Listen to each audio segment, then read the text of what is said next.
Welcome. Before you judge this story, listen closely, because what you're about to hear isn't legend. It's stitched together from fragments of real history, whispered records, and buried testimonies that took serious effort to uncover. From wherever you're watching in the world, let me know in the comments your city, your country, because stories like this connect across borders. And if you value deeply researched, truth-driven narratives that don't shy away from uncomfortable history, make sure you subscribe now, because a lot of hard work goes into finding and verifying the data behind stories powerful enough to be remembered. Tonight, we enter the shadowed life of Moses Jackson, a man feared not for chains he wore, but for the reckoning he delivered, and the 9 masters who fell because of it. Moses Jackson was born into bondage at a time when a person's name was rarely their own and survival itself was an act of resistance. Records suggest he entered the world on a remote southern plantation where enslaved births were logged like livestock, stripped of family histories and futures alike. His mother's name appears only once in a damaged ledger, his father not at all, a silence that followed Moses throughout his early life. From the beginning, he was marked not by privilege, but by absence of protection, of certainty, of mercy. As a child, Moses grew up surrounded by fear disguised as order. He learned early that punishment arrived faster than explanation, and obedience was demanded long before understanding. Yet those who later wrote about him noted something unsettling even in his youth. He watched more than he spoke. While other children learned to keep their eyes down, Moses studied faces, patterns, habits, and weaknesses. Overseers mistook this silence for submission, never realizing it was observation sharpening into memory. By adolescence, Moses had been moved between properties, a common practice meant to break bonds before they could form. Each transfer exposed him to new masters, new cruelties, and new rules that contradicted the last. Instead of confusing him, these shifts taught Moses something dangerous. Masters were not gods, just men playing roles. He saw how fear ruled them too: fear of rebellion, fear of loss, fear of being exposed as fragile beneath authority. Physically, Moses grew into a formidable presence, tall and unnervingly calm, but it was his composure that unsettled people most. Witnesses later claimed he never begged, never pleaded, even under threat. This refusal to perform expected weakness made him difficult to control. Punishments that broke others seemed to harden something inside him, turning pain into patience. The more he endured, the less readable he became. Stories began circulating quietly among the enslaved long before the masters noticed anything wrong. Moses was said to remember every injustice, every insult, every humiliation, storing them away like debts. Some believed he carried curses, others that he had simply learned how to survive without surrendering his inner self. What united these whispers was the belief that Moses was not waiting to escape, he was waiting to outlast. Plantation records from this period show unusual notations beside his name: unsettling, unmanageable, causes discomfort. These were not crimes, but impressions, written by men who sensed their control slipping without understanding why. Moses had done nothing openly rebellious, yet his presence alone seemed to bend the atmosphere around him. Fear, once a tool used against him, began leaking in the opposite direction. By the time Moses Jackson reached adulthood, He was no longer just a man born enslaved. He was a contradiction walking among those who claimed ownership over him. His origins, rooted in silence and observation, had shaped something the system was never designed to face. A slave who understood power better than those who wielded it. And from that understanding, the fall of 9 masters would one day begin. As Moses Jackson moved beyond childhood, the signs that unsettled others became harder to ignore. While most enslaved people learned to anticipate commands and react quickly to avoid punishment, Moses did something different. He delayed. Not in defiance, but in calculation. He would pause just long enough to make overseers uneasy, as if weighing the command rather than submitting to it.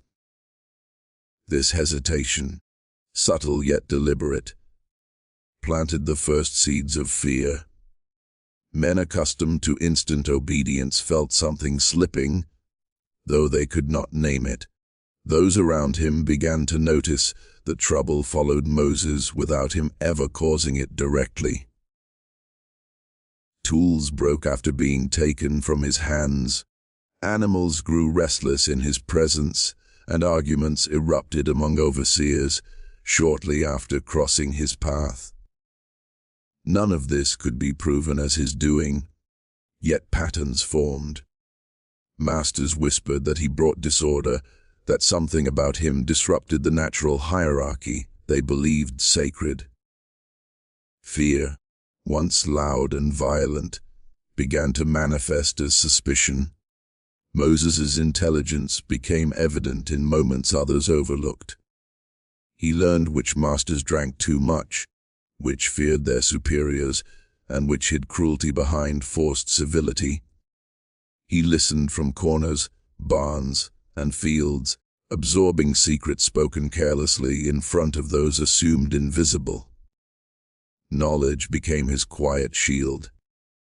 While chains bound his body, information loosened their grip, and those who underestimated him unknowingly armed him. Punishment only deepened this transformation. Whippings meant to humiliate instead revealed something chilling.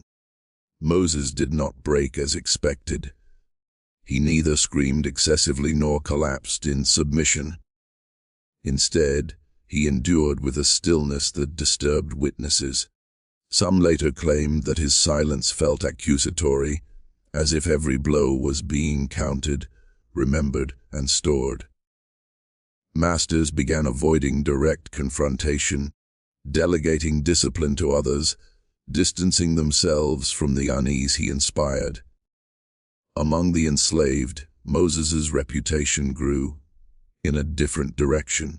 He was not openly rebellious, nor did he promise escape or uprising. Instead, he spoke in fragments, warnings wrapped in calm observations. "Watch how he speaks when angry," he once told another man. "That's where the weakness is." To some, Moses became a quiet teacher. To others, a figure of unsettling patience. Either way, people listened. By his early 20s, Moses no longer needed to act to be feared. His name alone changed behavior. Overseers avoided assigning him certain tasks, not because he failed at them, but because they felt watched when he worked. Masters who prided themselves on control found themselves explaining decisions around him, justifying actions that had never required explanation before. Authority, once unquestioned, began to stutter. These early signs of fear and defiance were not loud enough to spark rebellion, but they were corrosive. Like rust spreading beneath paint, Moses's presence weakened the structure of dominance from within. He had learned that power did not always collapse under force. Sometimes it eroded under awareness. And in that erosion, the men who claimed ownership over him began, slowly and unknowingly, to fall. Plantation power was designed as a rigid pyramid, with owners at the top, overseers beneath them, and the enslaved pressed flat at the bottom. On paper, the system appeared absolute, enforced by violence, law, and routine. Yet Moses Jackson quickly recognized that this structure depended less on strength than on constant performance. Masters had to be feared, overseers had to appear loyal, and cruelty had to be repeated daily to keep the illusion alive. Without that repetition, the structure weakened. Overseers were the most fragile link in this chain. They were given authority, but denied true power, trapped between pleasing masters above and terrorizing those below. Moses observed how their moods shifted with the weather, with alcohol, with rumors of inspection. He learned that their violence often came from insecurity rather than command. A confident overseer punished less, a frightened one punished constantly. This insight allowed Moses to predict brutality before it arrived. Masters, on the other hand, relied heavily on distance. They believed authority worked best when unseen, when punishment could be ordered without witnessing the result. Moses noticed how many could not stomach direct cruelty, delegating it to others to preserve a sense of moral separation. This distance created blind spots, spaces where information decayed before reaching the top. What masters thought they controlled and what truly happened on their land were often very different things. The enslaved were forced into roles meant to isolate them from one another, field hands from house servants, skilled laborers from labor gangs. The system thrived on division, not unity. Moses saw this clearly and understood that power flowed through isolation. When enslaved people shared information, even quietly, that flow was disrupted.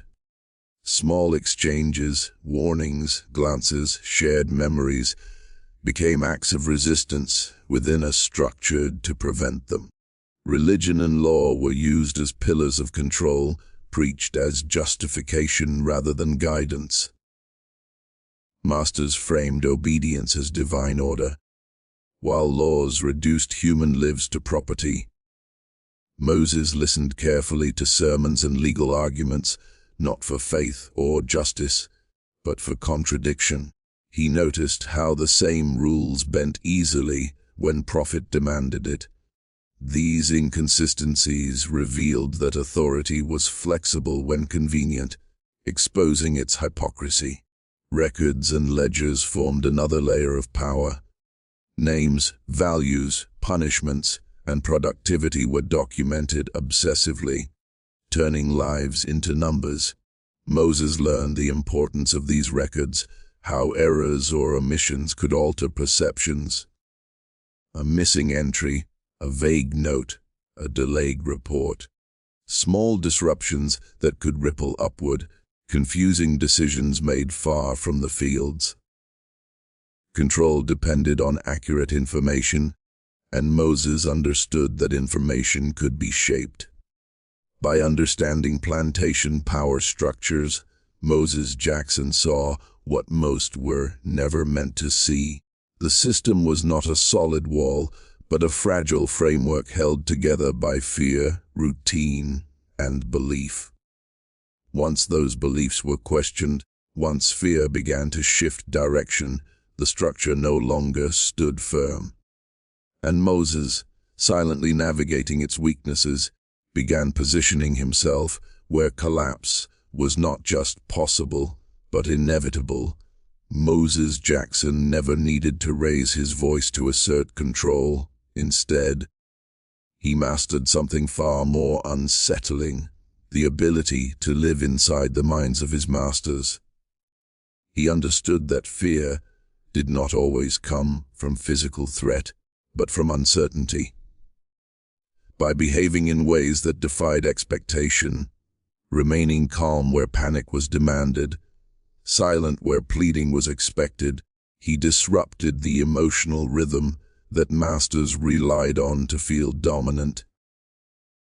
They could punish bodies easily, but they struggled when they could not predict reactions. He learned to mirror authority back at those who claimed it. When questioned, Moses answered plainly, without apology or fear, offering just enough truth to sound sincere, while withholding anything revealing.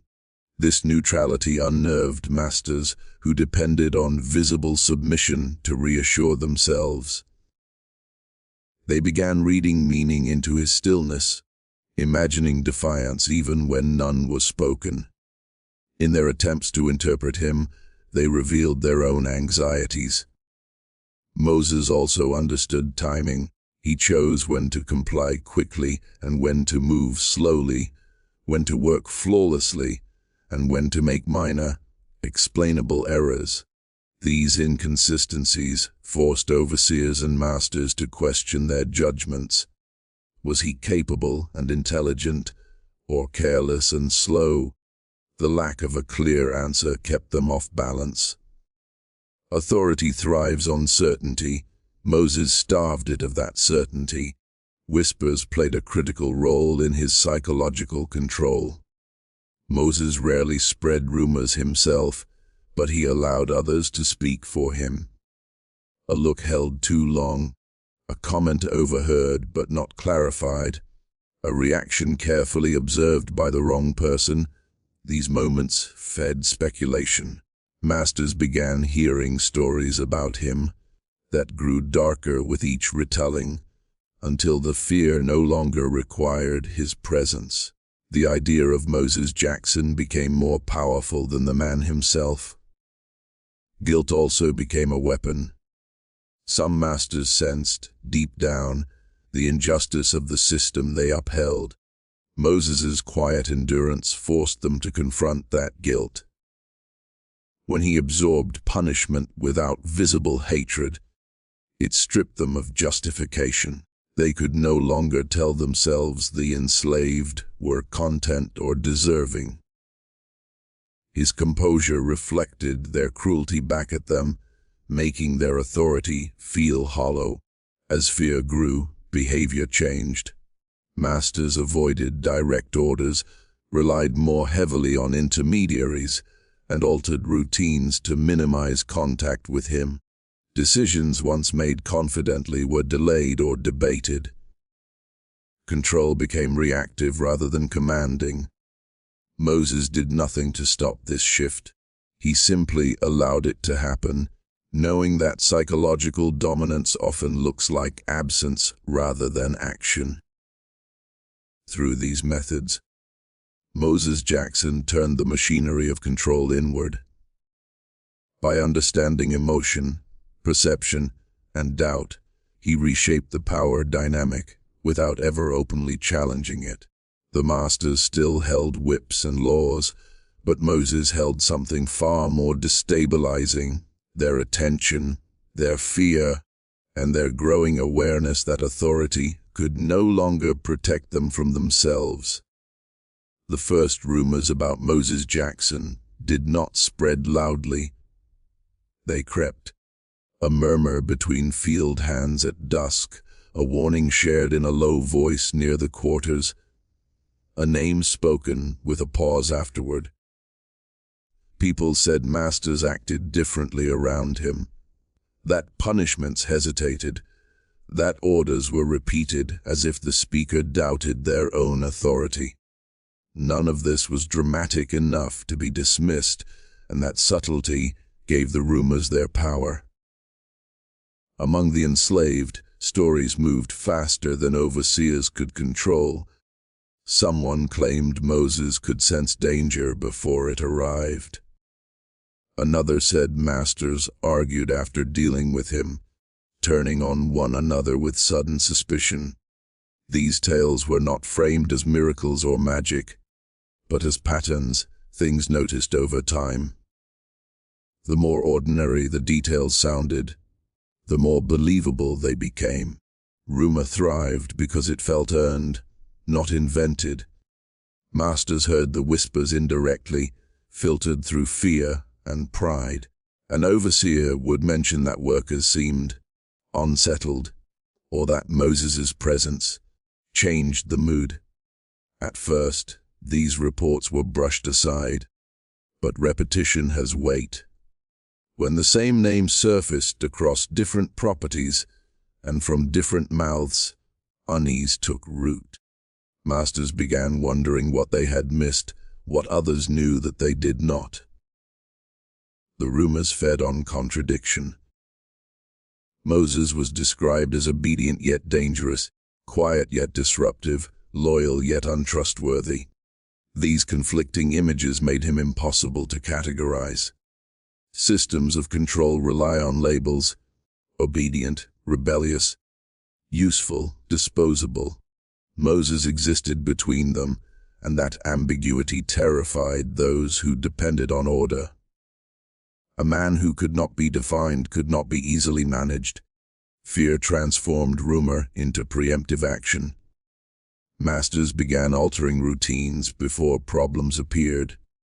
Moses was reassigned without clear reason, watched without accusation, discussed in meetings where no conclusion was reached. The rumors did not accuse him of acts, they accused him of influence.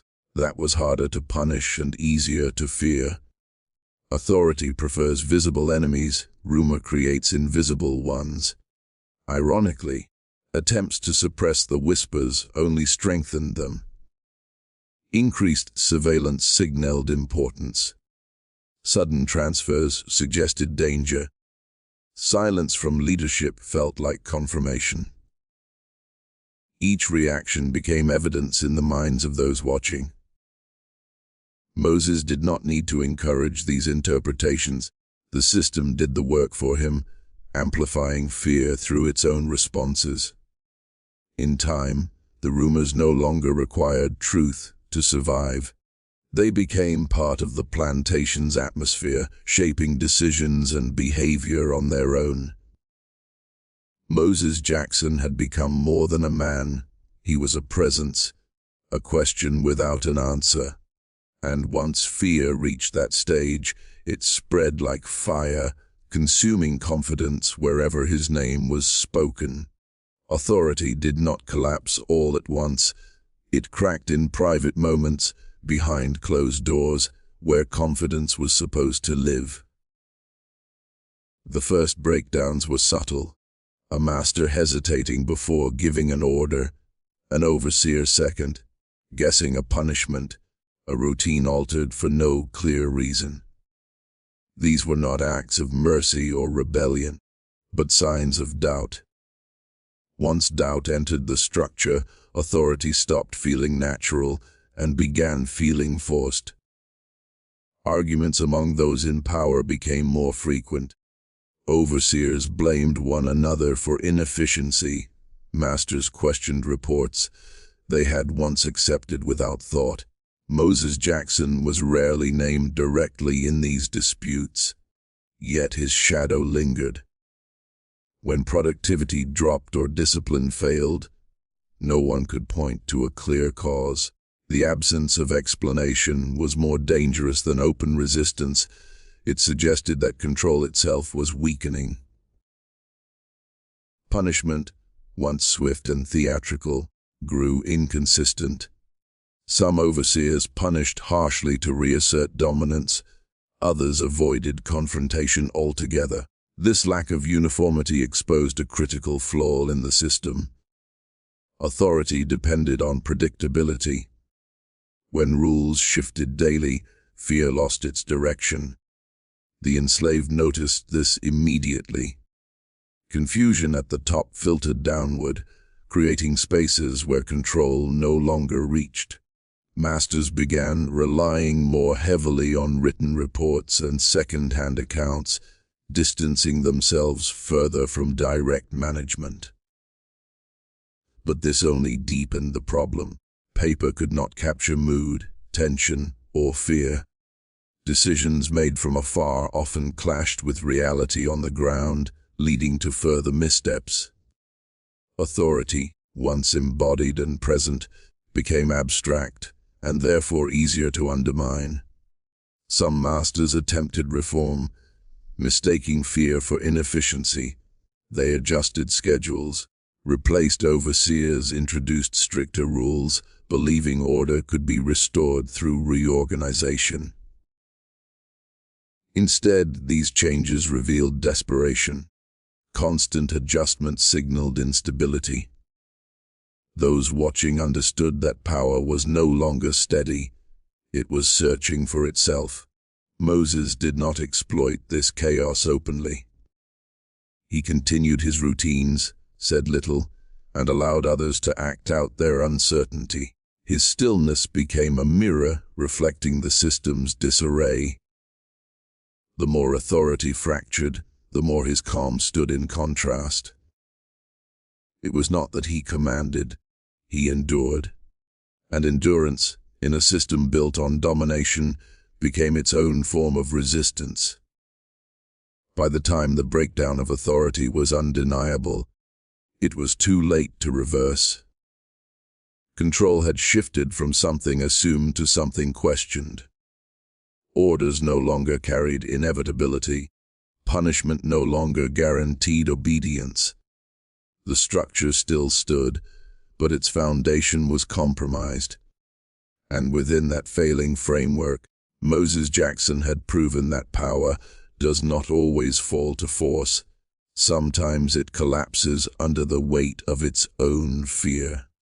The 9 masters who eventually fell under Moses Jackson's shadow were not victims of a single act, but of a long, deliberate unraveling. Each man brought his own arrogance, cruelty, and blind faith in the system, believing that domination over others was absolute. Yet Moses, through observation and patience, understood that no man was untouchable. Fear could be cultivated not by confrontation, but by persistence, by showing that control could be questioned without a word being spoken. Their downfall began in subtle ways. Orders were ignored or delayed, and inconsistencies in punishment created friction between overseers and owners. Masters who once believed in unquestioned obedience began to hesitate, unsure whether their commands would be followed or resisted. These minor lapses, when multiplied across 9 households, created a ripple of uncertainty that began to undermine confidence at every level of authority. The slaves themselves contributed indirectly to this collapse. Observing Moses's calm and calculating behavior, they grew more confident in tiny acts of resistance, misplaced tools, delayed tasks, whispered warnings.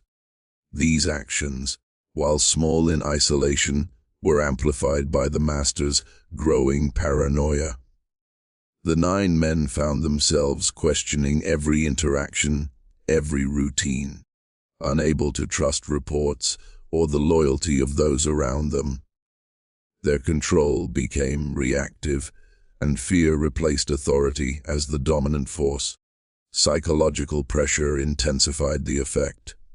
Moses's reputation had grown beyond his immediate actions. Stories of his intelligence, composure, and unyielding presence spread across plantations. By the time the masters fully realized the depth of their unease, their fear had been internalized.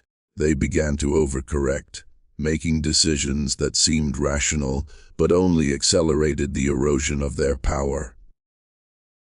Every hesitation, every misjudgment, strengthened the legend of Moses Jackson. Conflict among the masters increased as well. Unable to maintain the facade of control, they blamed one another for setbacks, imagined conspiracies where none existed, and debated solutions endlessly. Their hierarchy fractured from within, and the authority that had once seemed absolute became a fragile network of suspicion. Moses never acted openly, The collapse was caused by their own insecurities, magnified by his silent influence. Inevitably, the 9 masters reached points of personal ruin. Some were removed from their estates, others were discredited socially, and a few faced financial collapse because their plantations could no longer function under constant doubt and disruption. Each fall was different, but all shared the same catalyst: Moses Jackson's understanding of fear, patience, and the psychology of power. He had learned that domination could be reversed without a single act of physical rebellion. By the time the final master fell, Moses had transformed from an enslaved man into a figure whose presence alone altered behavior. His endurance, intelligence, and quiet observation had turned fear back onto those who had once inflicted it. The system of control, built over generations, had proven vulnerable to subtle disruption. Moses Jackson did not conquer with chains or violence. He conquered with awareness, patience, and the terrifying power of knowing your enemy better than they knew themselves. Fear was Moses Jackson's most effective weapon, and he wielded it with precision that few could comprehend. Unlike physical force, which can be measured, countered, or avoided, fear operates in the mind, shaping thoughts and actions invisibly. Moses understood this early on and learned to let his presence, silence, and calculated reactions instill unease long before any overt challenge could occur. The masters had relied on fear as a tool, but he turned it back on them, proving that the same emotion could be redirected with subtlety and patience.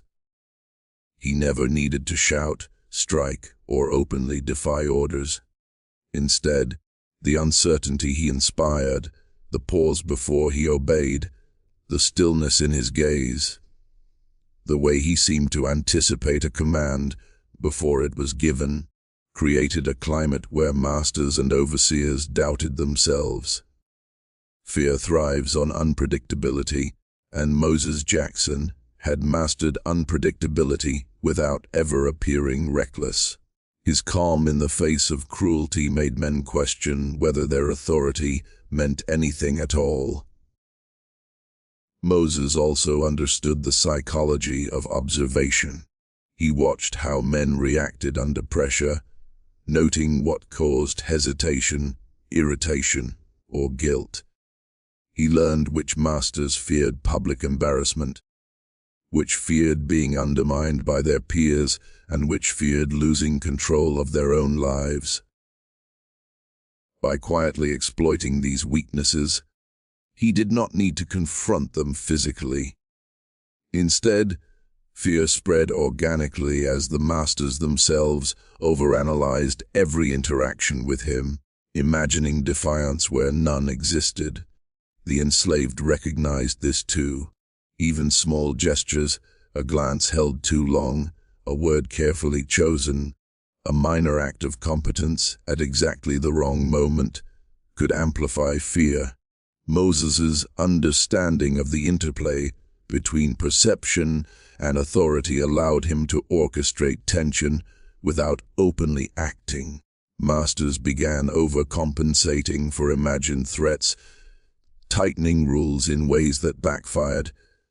Second, guessing decisions that had never been questioned before. Fear became self-propagating. Rumors intensified the effect. Stories of Moses's intelligence, composure, and uncanny foresight circulated quietly, but persistently, feeding speculation and paranoia. Masters could not contain these whispers, and the more they tried to dismiss them, the more powerful the narrative became. Fear, once a tool for control, now ruled the rulers. What had begun as subtle discomfort escalated into genuine dread, reshaping daily life on the plantation without a single act of rebellion. Punishments, once predictable, began to lose their impact.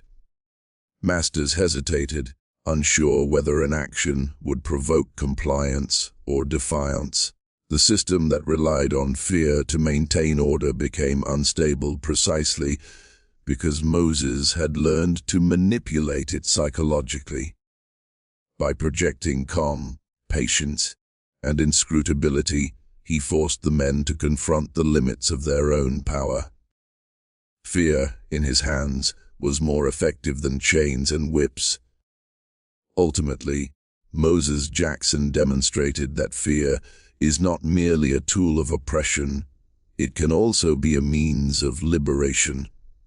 When wielded with understanding and precision, the very emotion that once enslaved him became the instrument through which he undermined 9 masters and disrupted a system built on domination. His mastery of fear left a legacy that extended far beyond physical strength or violent resistance, proving that psychological insight can overturn the most entrenched hierarchies. Silence was Moses Jackson's quietest, yet most powerful form of resistance. While others might shout, run, or openly defy their masters, Moses chose observation, calculation, and patience. He understood that overt rebellion was often crushed before it could take root, but subtle acts of noncompliance could ripple outward, weakening the system without inviting immediate punishment. His silent resistance was like water slowly eroding stone, almost invisible, but unstoppable over time. He resisted not with confrontation but with presence. A calm stare, a slow response to a command, a deliberate pause in his work. All these small actions forced overseers and masters to question their authority. Each delay, each subtle deviation from expectation, created doubt. When fear and doubt settle into the hearts of oppressors, even obedience becomes hollow. Moses demonstrated that power does not always need to be seized. Sometimes it is revealed through patience and the refusal to yield psychologically. Moses also empowered others through his silence. Enslaved people observed how he carried himself, noting the ways he endured punishment without breaking, or worked under extreme pressure without showing fear. These examples were instructive. They offered hope, guidance, and inspiration for subtle resistance. Quietly, the enslaved began to mimic small acts of defiance, delaying tasks, sharing whispered warnings, or refusing to display the subservience expected of them without drawing immediate retaliation. His resistance became contagious. Strategically, Moses used silence to manipulate perception. Masters could never be certain what he was thinking or planning, which made them overanalyze every interaction. Their minds filled the silence with imagined plots, exaggerating his influence. In this way, he turned their assumptions against them. The more they feared hidden intentions, the more power Moses held, even without overt action. Silence became both shield and sword. Even routine work became a medium of resistance. Moses performed duties in a way that was correct yet subtly disruptive, timing that slightly slowed production, methods that forced overseers to watch more closely, tasks completed with precision that made mistakes in comparison more apparent. These tiny manipulations frustrated masters who relied on unquestioning execution of orders. Without ever rebelling openly, he subtly undermined authority through consistent, disciplined presence. Punishments inflicted on Moses, designed to intimidate and control, failed to break him. Every lash, every reprimand, every forced labor assignment became a testament to his endurance. He refused to internalize the shame or fear his masters intended. In doing so, he demonstrated that resistance need not be loud to be effective. The psychological impact of witnessing a man endure without yielding far exceeded any single act of violence he could have committed. By mastering silent resistance, Moses Jackson created a new kind of power, one that did not require chains or weapons, but relied on patience, observation, and control of perception. He showed that endurance, discretion, and calculated restraint could challenge and weaken the authority of 9 masters. Through his quiet defiance, he revealed the limits of domination and left a legacy of resistance that relied not on confrontation, but on the slow, relentless assertion of human agency. Historical accounts of Moses Jackson are scattered, fragmented, and often contradictory, yet they reveal a man whose presence left an indelible mark on everyone around him. Plantation records, letters, and court documents provide glimpses of his life, but each source reflects the perspective of those in power who struggled to make sense of a slave who defied expectations.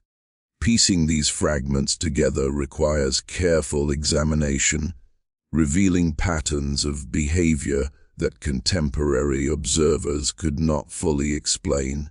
Some records describe him as unsettling or unmanageable, vague terms that hint at the psychological impact he had on masters and overseers. These notations suggest a fear that could not be quantified. His silence, intelligence, and composure rendered traditional disciplinary measures ineffective. Even where records attempt to document infractions or punishment, the underlying theme is consistent. Moses's actions created discomfort and uncertainty, a disruption of the rigid hierarchy the plantation depended upon. Eyewitness testimonies passed down orally also contribute to understanding his influence. Former slaves recalled his ability to anticipate orders, remain calm under punishment, and manipulate perception without overt rebellion. These recollections, while anecdotal, highlight the psychological dimension of his resistance.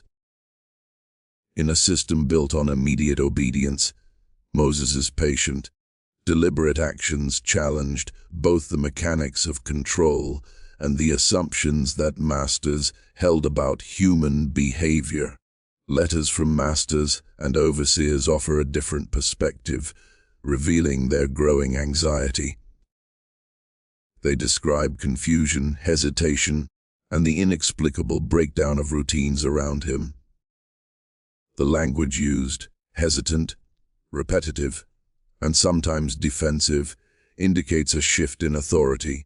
Where once commands were executed unquestioningly, they now required explanation, repetition, or supervision.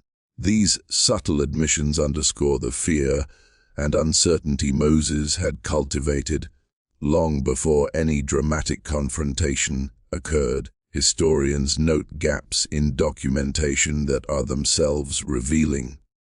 Records of his life are incomplete, and details about his early years, family, and personal thoughts are scarce.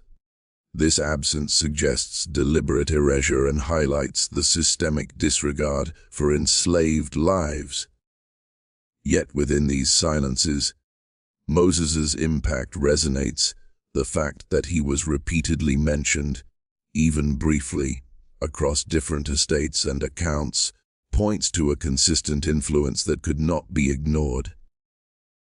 Analysis of plantation ledgers, work logs, and punishment records shows patterns of irregularity associated with Moses. Tasks that were once consistent slowed, assignments required more supervision. Transfers between estates were more frequent.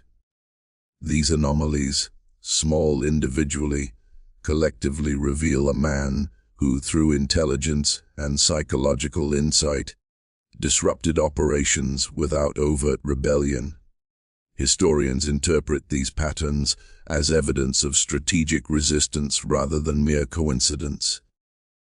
Ultimately, historical accounts, both written and oral, paint a picture of Moses Jackson as a figure whose intelligence, patience, and psychological mastery challenged the very foundations of the system that sought to enslave him. While much remains unknown, the fragments that survive demonstrate a remarkable ability to wield influence through subtlety, endurance, and presence. His life reminds us that history is not only shaped by dramatic acts of defiance, but also by the quiet power of observation, calculation, and resilience. Moses Jackson's life demonstrates a striking reversal of power, where the usual hierarchy of master and slave was upended not by physical confrontation, but by psychological mastery. In the rigid world of the plantation, authority relied on the predictable subjugation of the enslaved.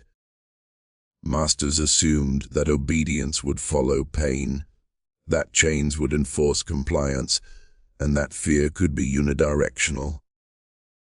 Moses turned this assumption on its head, using the very tools of control, observation, patience, and calculated response to destabilize those who claimed dominance over him. He leveraged knowledge as a form of power. Every master had weaknesses, every overseer had insecurities, and Moses carefully cataloged these over years. He noted who feared public scrutiny, who feared financial failure, and who feared embarrassment among peers. By understanding the internal pressures driving their actions, he could subtly manipulate perception. His influence was invisible yet undeniable, as the masters themselves began to act in ways that reinforced their own uncertainty, effectively surrendering authority without realizing it. Moses also reversed power through endurance. Whereas physical punishment was designed to break the enslaved body and spirit, he absorbed it with a stillness that unsettled those inflicting it. Masters expected screams, submission, and visible weakness, when he offered none. Their authority felt hollow. Each lash and reprimand became a mirror reflecting their cruelty and inefficiency. In this way, endurance became a weapon, an assertion that true power was not the ability to punish, but the capacity to withstand and observe without capitulation. Subtle disruption played a key role in his strategy. Tasks were completed with precision yet delayed just enough to challenge routines. Orders were followed in ways that highlighted contradictions or inefficiencies in management. These minor deviations forced masters to question not only their control over him, but the reliability of the entire system. Small actions, repeated consistently, magnified over time, creating cumulative disruption that could not be easily corrected. Moses also wielded reputation as a tool of influence. Stories of his intelligence, composure, and uncanny awareness spread among both the enslaved and those in positions of authority. Rumors exaggerated his abilities, creating an aura of invincibility that fed fear. Masters, already predisposed to distrust due to the hierarchy's fragility, internalized these stories. The more they worried about what he might do or understand, the more control slipped through their fingers, making fear an instrument of his strategy. The reversal of power extended beyond individual masters to the plantation system itself. Authority depended on certainty, hierarchy, and compliance. Moses introduced ambiguity, observation, and patience. By refusing to react predictably, by making endurance and calm a visible form of resistance. He showed that the system was vulnerable to psychological insight. What had been a machine built on domination became a structure susceptible to influence, even without overt rebellion. Ultimately, Moses Jackson's life illustrates that power is not always physical or visible. It can be psychological, strategic, and patient. He reversed the expected order of domination, forcing 9 masters to experience uncertainty, fear, and vulnerability. Through observation, endurance, subtle disruption, and reputation, he transformed the tools of oppression into instruments of influence, leaving a legacy that challenges assumptions about power, control, and human resilience. Moses Jackson's legacy was not written in grand battles or open revolt, but in the subtle reshaping of human behavior and perception. Long after he had left the daily operations of plantations behind, the stories of his intelligence, patience, and psychological mastery persisted. These accounts reveal a man who did not need chains, weapons, or violence to assert influence. His endurance and strategic understanding of human nature proved far more powerful than any act of physical rebellion could have been. His influence extended beyond individual masters to the culture of the plantation itself. Supervisors and overseers who had once wielded unquestioned authority began to doubt their own decisions, second-guess instructions, and alter routines unnecessarily. The environment of fear, once directed at the enslaved, began circulating back through the hierarchy, subtly changing interactions and reshaping the social order. Moses's presence, and even the memory of it, became a force that destabilized control from within. Moses's ability to manipulate perception without action made him a figure of legend. Stories of his foresight, composure under punishment, and uncanny awareness spread, both among the enslaved and within the ranks of authority. Masters whispered about him, trying to rationalize what they could not control. Among the enslaved, he became a symbol of endurance and resistance, proof that intelligence, patience, and observation could counter even the most brutal systems of oppression. This legacy also demonstrates the power of patience as a form of resistance. Moses never acted hastily or impulsively. Every choice, from small gestures to deliberate silences, was calculated to undermine authority subtly. By waiting for fear to grow, for uncertainty to settle into the minds of those in power, he allowed the system to collapse from within. His restraint ensured that every action had maximum psychological impact, and every moment of observation reinforced his influence. Historical analysis highlights how rare this form of resistance was. Most acts of defiance in slavery involved overt rebellion, escape, or confrontation, which could be violently suppressed. Moses's strategy relied on long-term influence and the meticulous study of human behavior. By understanding the weaknesses of those in power and exploiting them without exposure, he created a legacy that was invisible yet enduring, leaving marks on the system itself that could not be easily erased. The reversal of fear into power is perhaps the most remarkable aspect of his life. He took the very emotion used to control him and redirected it toward those who had once wielded it. Masters who had never imagined vulnerability found themselves cautious, uncertain, and fearful, while the enslaved observed the possibility of asserting agency in ways that did not invite immediate retaliation. Moses Jackson's life demonstrates that psychological insight can be more transformative than any act of physical rebellion. Ultimately, the story of Moses Jackson endures because it challenges assumptions about strength, resistance, and human resilience. His life is a testament to the power of intelligence, patience, and calculated observation in the face of oppression. By transforming fear into a tool, leveraging silence and endurance, and subtly undermining authority, he left a legacy that transcends the circumstances of his enslavement, a legacy that continues to teach lessons about power, strategy, and the human spirit.